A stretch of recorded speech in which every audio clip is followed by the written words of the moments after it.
The light was a pale, watery gold, filtered through the rivulets on the office window. Katherine watched it trace slow paths down the glass, a silent counterpoint to the rapid flicker of her cursor on the screen. Another contract. Another stack of legal Spanish to be meticulously sculpted into English. The work was respectable, her skill undeniable, her fluency was the backbone of her small translation firm, yet in the quiet moments, a hollow echo of disappointment would settle in her chest. Is this all? The sigh seemed to ask. Katherine? The Gutierrez file? Mike's voice cut through her reverie. She turned, a professional smile already in place. Nearly there. I'll have it by end of day. As Mike moved on, her fingers returned to the keyboard, their practiced dance a testament to a lifetime of loving a language her family had never understood. The Wilsons were a dynasty of tangible achievements, her father, George, a celebrated surgeon, her mother, Martha, a retired legal partner, her sister, Victoria, a rising star in cardiology. In that rarefied air, Katherine's mastery of subjunctive moods and linguistic nuance was merely a parlor trick. With your mind, you should have been a doctor. Such a waste of potential. At least aim for the UN. Their refrain was a familiar bruise. She had built a proud, independent life from her freelancing days to this steady position. Yet the ghost of their disapproval was a permanent lodger in the corner of her mind. She was included, yet apart, present at holidays but absent from the real conversations. Her value quantifiable only in practical terms. What does this Spanish menu say? Can you ask for directions? The ring of her smartphone in her quiet apartment that evening was a minor earthquake. Martha Wilson. The name flashed, a rarity in itself. Katherine, I'm glad I caught you. Her mother's voice was uncharacteristically bright. We have wonderful news. Your father, Victoria, and I are going to Spain next month. Barcelona. For 2 weeks. A pause. Expertly calibrated. We'd like you to come with us. The invitation, so long desired, struck her silent. Then, a fragile hope kindled. This could be the bridge, the chance to finally be seen not as the outlier, but as a daughter, a sister. I'll go, she heard herself say, the words tinged with a vulnerability she instantly regretted. In the weeks that followed, the hope was methodically shrink-wrapped in utility. Her inbox filled with demands. List the top attractions. Book these restaurants. Find a driver. She became the family's travel concierge, the unacknowledged architect of their luxury holiday. Still, she packed her suitcase with determined optimism. New memories awaited under the Barcelona sun.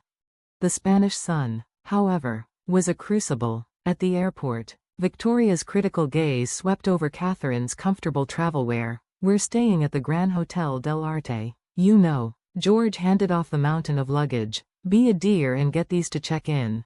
The pattern held in the taxi, a silent bubble of exclusion around her as they marveled at the guidebook's descriptions of their historic, modernismo-style hotel. When they arrived, the porter was waved away. Katherine can manage, George said, already heading toward the opulent, marble-clad lobby.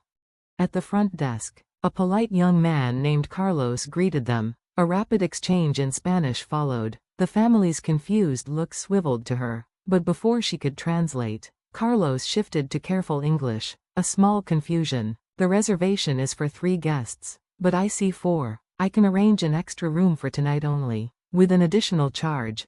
Katherine began to explain, but Victoria's laugh, cold, clear, and perfectly pitched, cut her off. Oh, well done, Katherine. Job's over. The world seemed to tilt. What? The reservation was always for 3. 1 for parents, 1 for me. Victoria's smile was a knife. We brought you as the interpreter. Katherine's eyes flew to her parents. George studied the ceiling's intricate molding. Martha became intensely interested in her handbag clasp. The silence was confirmation. Cassie, her father finally said, not meeting her eyes. We never planned for you to stay at the hotel. We just needed your help from the airport. After this, you're free to go. Free? The word was a bitter ash on her tongue. Don't be dramatic, Martha interjected, her tone softening into something worse, pity. A place like this, it isn't really for you, is it? We needed your skills, that's all. In that moment, the last fragile thread of illusion snapped. Carlos's sympathetic glance was the final witness to her humiliation. Shame and a clarifying fury rose in equal measure. I understand, she said, her voice eerily calm. The interpreter and baggage carrier is now off duty. You can hire one at the concierge, since you can afford it. She turned, grabbed the nearest suitcase, her own, and from the pile, snatched the small, important-looking leather bag her father had guarded so closely. Wait, George called out, panic edging his voice. But Katherine was already walking, the weight of the bag on her shoulder nothing compared to the heavy, awful freedom settling in her chest. She pushed through the brass and glass doors and stepped into the blinding Barcelona light, leaving the gilded cage of her family's regard behind. She walked without seeing, the cobblestone alleyways of the Gothic quarter swallowing her whole. Only when she sank onto a weathered bench did she register the bag's unfamiliar weight. She opened it. Passports, wads of euros, credit cards, the entire family's travel lifeline, now in her hands. A storm of conflict erupted within her. Return it, throw it in the sea, let them panic. Seeking shelter, she ducked into a small, sun-dappled cafe. As she ordered a coffee, a woman at the next table let out a frustrated groan, her phone clutched to her ear. Y el guía está enfermo, no hay reemplazo. The call ended in despair, followed by the catastrophic sweep of an elbow sending a coffee cup flying across a spread of documents. Katherine was moving before she thought, grabbing napkins and stemming the brown tide. Let me help. The woman, Elena Rodriguez, looked up, grateful and harried. Her small tour company, Barcelona Auténtica, was in crisis. A guide had fallen ill, and a group of 12 awaited. Your Spanish is excellent, Elena noted, assessing her with a desperate hope. I've been a professional translator for over a decade, Katherine found herself saying, and then, an impulse born of defiance and a need to anchor herself in her own worth. I could lead your tour, if you need someone. Elena's eyes widened. Do you know the city? Today is my first day, Katherine admitted, the absurdity of it almost making her laugh. But I know its history, and I know languages. A decisive nod. It's an emergency. I'll pay you. Of course. There was a flicker of embarrassment. The company is small. I would have to pay you in cash tomorrow. Katherine's gaze fell to the leather bag at her feet, heavy with her family's money. A strange calm descended. The old Katherine would have recoiled. The woman on the bench in the Gothic quarter simply nodded. That's fine, she said. A more pressing issue surfaced. I also need to find a place to stay tonight. Elena listened as Katherine offered a clipped, edited version of the truth. Sympathy, but no pity, warmed Elena's face. Come, we have a uniform at the office, and I will explain the route. In Elena's vibrant, map-covered office, Katherine changed into a crisp blue polo shirt, the logo of Barcelona Auténtica over her heart. As Elena outlined the tour, the Gothic quarter, the Picasso Museum, key talking points, Katherine took notes. The professional in her rising to the challenge. The anxiety was there, but it was clean, sharp, her own, not an apology for existing. The weight of the leather bag was now just a practical problem. She would deal with her family later. For now, there was a city to discover, a job to do, and a new version of herself, forged in the heat of Barcelona sun and betrayal, waiting to be led.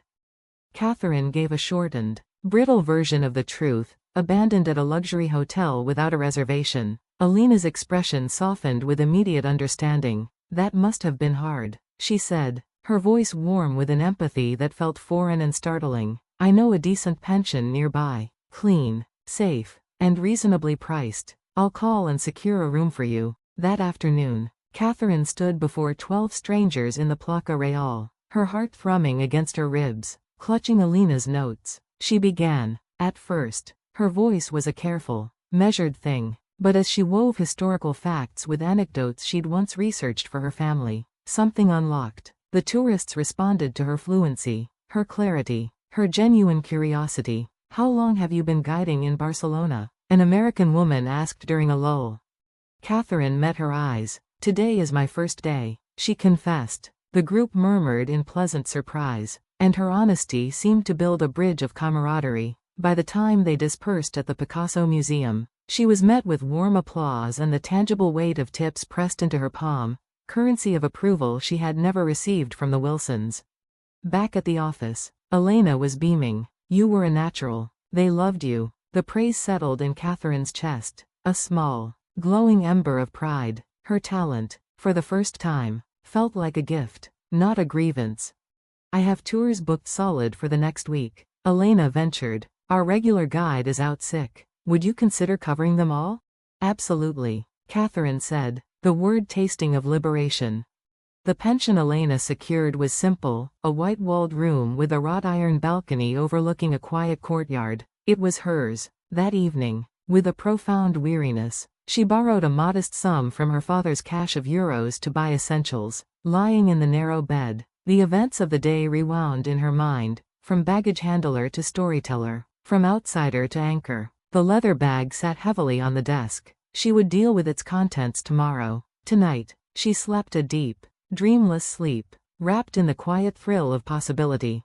The next few days fell into a new, satisfying rhythm. Her confidence grew with each tour. She began to improvise, sharing stories that made tourists laugh and see the city through a more intimate lens. Her reputation, through the alchemy of word of mouth, began to quietly spread.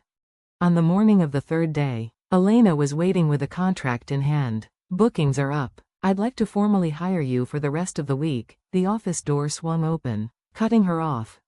There, silhouetted against the brilliant Barcelona light, stood her family. They looked ragged, shadows under their eyes, clothes rumpled. George's shoulders were slumped in a way she'd never seen. You took them, Victoria accused, her voice a sharp blade of exhaustion. Our passports, our money. Katherine steadied herself. I didn't take them. I grabbed the wrong bag in my hurry to leave.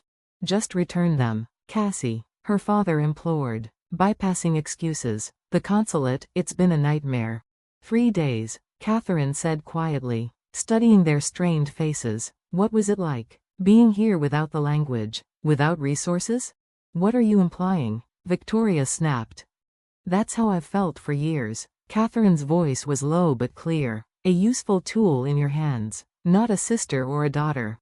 Elena, witnessing the scene, gave Katherine a subtle, supportive nod and retreated to the back, offering a semblance of privacy. We were wrong, Martha said, the words seeming to cost her great effort. We didn't appreciate you, but we are in genuine trouble now, please. Katherine looked at them, the genuine distress, the frayed edges of their pride. Was this regret, or merely desperation? I will return everything, she stated, but on one condition. Condition? George echoed, wary. You spend the next 3 days on my tours. As tourists, you speak only English. You experience this city the way you forced me to experience our family, on the outside, struggling to be understood. After that, you get your passports back. They exchanged stunned, reluctant glances. Trapped by their own predicament, they agreed. Once they left, Elena reappeared. Todo bien? Katherine took a steadying breath. See, it seems I'll be guiding some very special guests. The 3-day immersion was a silent, potent education for the Wilsons. They trailed at the edge of Katherine's groups, watching their daughter command attention with a quiet authority they never knew she possessed. They saw strangers hang on her every word, ask for her recommendations, thank her with palpable gratitude. On the second day, at a tucked-away tapas bar, the reality of their condition hit. The waiter spoke no English. The menu was a cipher of Catalan and Spanish. Flustered, they pointed randomly, receiving a plate of carrieras, braised pork cheeks, that Victoria eyed with horror. This isn't what I wanted, she hissed, powerless. Martha, picking at the rich meat, whispered, this must be how she felt at every family dinner, speaking a language none of us bothered to learn. By the morning of the third day, the performance had crumbled into genuine reflection. Martha, in the hotel room, cried quiet tears of shame. We've been blind, George. We dismissed her entire world. George, staring out at the city his daughter was now expertly navigating, nodded heavily. We valued titles over talent. We confused prestige with worth. When they gathered in Elena's office for the final reckoning, the dynamic had shifted. Martha's eyes were red-rimmed. George's demeanor was subdued. Cassie, Martha began, her voice thick. Your gift, it's remarkable. Those people on the tour, they saw what we refused to see. George stepped forward. I am sorry. Truly, you built something valuable, and we were too arrogant to recognize it. A fragile hope flickered in Katherine's chest. But then Victoria, leaning against the doorframe, exhaled a loud, impatient sigh. Can we just get the passports and end this little therapy session? The room stilled. The old patterns surged back, threatening to swallow the nascent apologies. Katherine looked at her sister, then at her parents, who remained silent, caught in their habitual avoidance. Some things, Katherine said calmly, don't change. At that moment, Elena burst in, her face alight with excitement. Katherine, the feedback has been incredible. Barcelona Authentica is expanding. I want to offer you a full partnership. Stay. Build this with me. The offer hung in the air, a lifeline and a declaration all at once. Everyone stared at Katherine. She turned, opened the desk drawer, and placed the leather bag gently into her father's hands. Your passports. All the money is there, minus what I borrowed for essentials, which I will repay. Then she turned to Elena, a definitive light in her eyes. Yes, I accept. My new life is here. The relief on her face was not about escape, but arrival. She had finally chosen herself. A year later, under the dappled light filtering through the soaring vaults of the Sagrada Familia, Katherine guided a small, engrossed group. Her Spanish was fluid, her English crisp, her connection to the city profound. She was sun-kissed and sure, a partner in a thriving business that crafted experiences, not just tours. Checking her phone, she saw a message from Elena. Your parents have arrived. They're waiting at the cafe with nerves and pastries. Another, from Martha. Can't wait to see you, on your terms.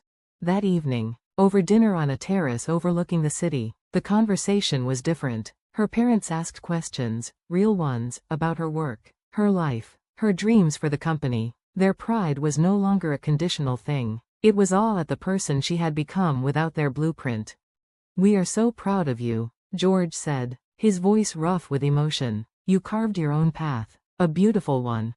Martha reached across the table, taking Katherine's hand. I spent a year learning Spanish. Not to be helped, but to understand you better. The gesture was worth more than any apology. Weeks later, an unannounced visitor appeared at the office, Victoria, stranded by a cancelled corporate tour. I need assistance, she said, the admission stiff. Katherine, with professional grace, arranged for their best guide, Carlos, to give her a private tour. When Victoria returned, there was a new quietness about her. You built something impressive here, she conceded, the closest she'd come to a compliment. The guide, he knew everything. Everyone has the capacity to learn, Katherine replied gently, offering not an olive branch, but a simple truth. That night, Katherine hosted a gathering on her own balcony. Elena, colleagues, local friends, a chosen family laughing under strings of fairy lights, holding a glass of local vermouth. She gazed at the glittering tapestry of Barcelona. The city that had once been a site of betrayal was now her home. She was no longer a translator of other people's documents, or their needs. She was the author of her own story, and the narrative, at last, was wholly her own.